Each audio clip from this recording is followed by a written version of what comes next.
historically, that is the only way our people have been able to dispel the myths and the fears and the stereotypes that so many people hold. And I've had conversations on the streets here, and it's clear people still hold them. It's the only way for us to dispel those myths and those lies that have plagued our people and plagued this country for generations now.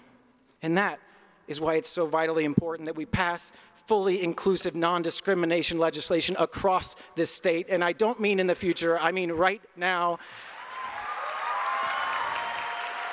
And that's why I love that Brandy Balkin and that Bruce Bastian and all of y'all out here who work day in and day out for Equality Utah and all the other grassroots organizations, because it is time for all of Utah, every single one of you, to come out. And that's all well and good, right? But I thought, you know, what am I gonna leave you with? What are some concrete ideas besides writing that huge check to Equality Utah today, which I hope you do? Well, the truth is that we're all very, very different in this movement, right? We all have very different comfort levels and different skills. So I'll leave you with 3 things. 1, for those of you who are starting to get into this thing, maybe you're a guest of someone tonight, a young person, I say come out. I know it sounds trite, but come out to one person in your family or one person you'll work with, because it really does create great change. I'll tell you, when I came out to my mom, there were a lot of tears and many, many years where she did not accept me, where she thought that this was a bad thing. And I kept the conversation going with her. And I talked to her about, you know, a date I would have or whatnot. And eventually she stopped asking, like, are you still sure you're interested in boys? And she started asking, is that boyfriend treating you well? Did he call you? Did he pay for dinner? And now that mom of mine showed up to the Academy Awards with a big white marriage equality ribbon, and she cried her eyes out. And I pity the man who says anything homophobic near her, because my mom will rip him in two, because she is out to save the gays, as she says it.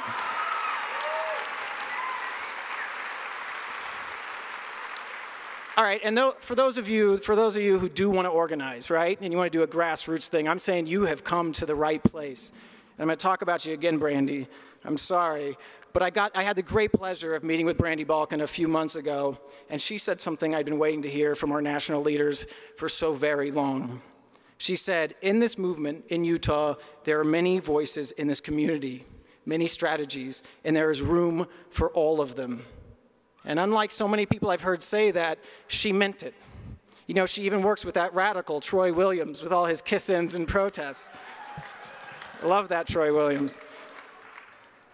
But I'm going to say, if you're going to commit yourself, I'll just say this challenge real quick. If you're going to commit yourself to a grassroots action, try this. Think outreach.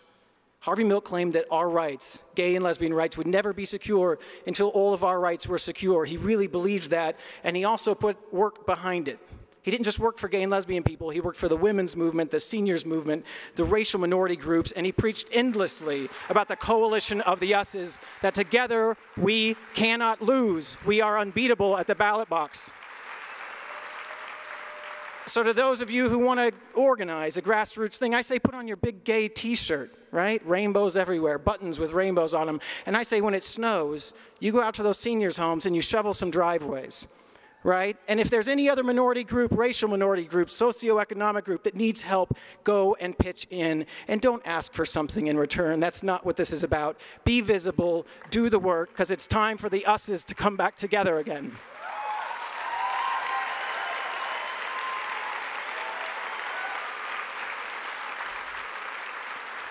And last but not least, I gotta say, for all of you who are like me and you're political animals, I urge you, and Equality California is great at this, you gotta think outside the box. We must take this debate out of the red-blue divide. This is not a political issue, this is a human rights issue, and that is how history will remember it.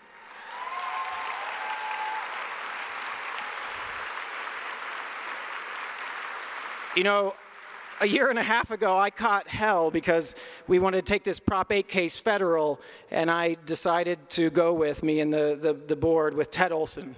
Now, for those of you who don't know, Theodore Olson is the Supreme Court lawyer who argued for Bush and Bush v. Gore. He is the hero of the right, and my friends gave me grief, and I said, just shut up and look at what he does for us. He is a true believer. And when I saw that Newsweek magazine cover that had 2 brides and 2 grooms, and it said the conservative case for gay marriage, I knew I was right.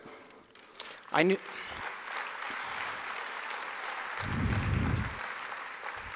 Because here's the thing, we got to make it clear across this country, if you're on the far right, the left, the far left, it is okay in all of these categories to be pro-LGBT equality.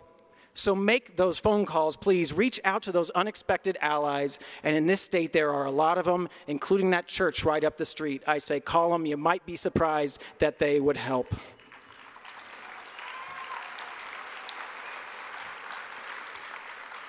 And let me be clear, because I get a lot of grief also. I get a lot of grief, which I like a lot.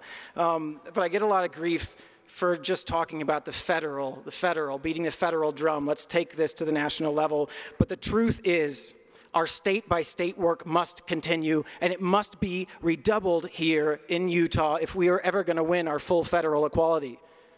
Because listen up, the old saying before Prop 8 was, as California goes, so goes the nation, right?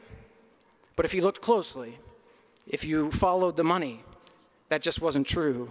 Utah and the LDS Church, they poured all of their resources into this state, into California, and they won. And it's clear now to the whole country, to the whole LGBT movement, that we can never take our eye off Utah again. We're all watching Utah. Utah is our new bellwether state. And I say, if we can show this country, if we can show our Congress and show our president and the U.S. Supreme Court that Utah is changing, that Utah is embracing equality, then they will see clearly where history is headed.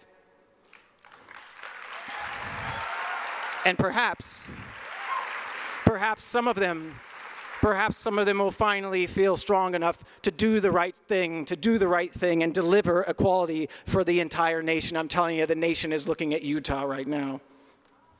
And Utah can win.